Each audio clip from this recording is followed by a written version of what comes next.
The police have pledged to arrest and prosecute perpetrators of violence and their sponsors during and after Saturday's governorship election in Bayelsa State. Tension has heightened in the predominantly riverine over accusations and counter-accusations by the political gladiators of alleged plans to unleash mayhem and stockpiling of arms ahead of the poll. The DIG in charge of the Department of Information and Communication Technology Force Headquarters Abuja, Daniel Sokeri Pedro, yesterday handed down the warning while addressing election stakeholders and senior police officers deployed for the governorship election in the state. The Senate President Godswill Akpabio has urged President Bola Tinubu to fire any head of government agency who fails to honor the invitation of the National Assembly committees. Akpabio made this known at the opening of a public hearing on the 2024 to 2026 medium-term expenditure framework and fiscal strategy paper at the Senate yesterday. The public hearing was organized by the Senate Joint Committee on Finance, Appropriation, National Planning and Economic Affairs and Local and Foreign Debt to dissect the fiscal document with the chief executives of government-owned agencies with a view to increase the national revenue base. The Chartered Institute of Personal Management of Nigeria on Thursday called for dialogue over the first strike notice issued by the Nigerian Labour Congress (NLC) and the Trade Union Congress (TUC). The labor movement had declared a nationwide strike from November 14 over the attack on the NLC president Joe Ajaero in Imo State last week. The aviation unions had immediately announced a shutdown of all flights in and out of Owerri following the directive of the labor movement. But CIPN President and Chairman of the Governing Council, Olusegun Mojid, who spoke during a briefing in Lagos ahead of its 55th anniversary and international conference and exhibition, also vowed to end quackery in the profession. On the proposed strike by NLC, it called on all stakeholders to return to their dialogue table so as not to give room for anarchy. The People's Democratic Party, PDP, has announced the closure of all campaign activities ahead of Bayelsa, Imo and Kogi State governorship polls. The elections are scheduled to hold on Saturday. The candidates of the party include Governor Doyediri of Bayelsa State, Senator Samuel Anyanwu of Imo State, and Senator Dino Melaye of Kogi State. According to the party's National Publicity Secretary, Debo Ologun Nagba, yesterday in a statement, the campaign ended on Thursday. The Nigerian police force has identified 4 local government areas of Bayelsa State as the most politically volatile council area in the state ahead of the Saturday's governorship election in the state.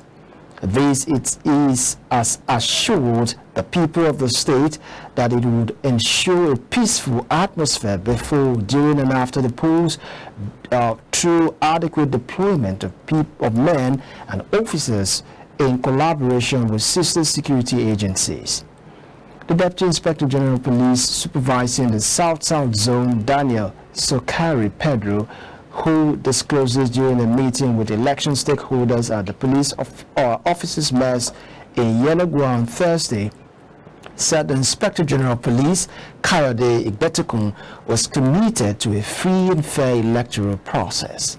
Sokari Pedro, who is in charge of election management security in Bayelsa, said the 3 senatorial districts of the state were also violence-prone and listed the 5 local governments as Membi, Southern Ijo, Braz, Sabama, and Kolokuma Okokuma.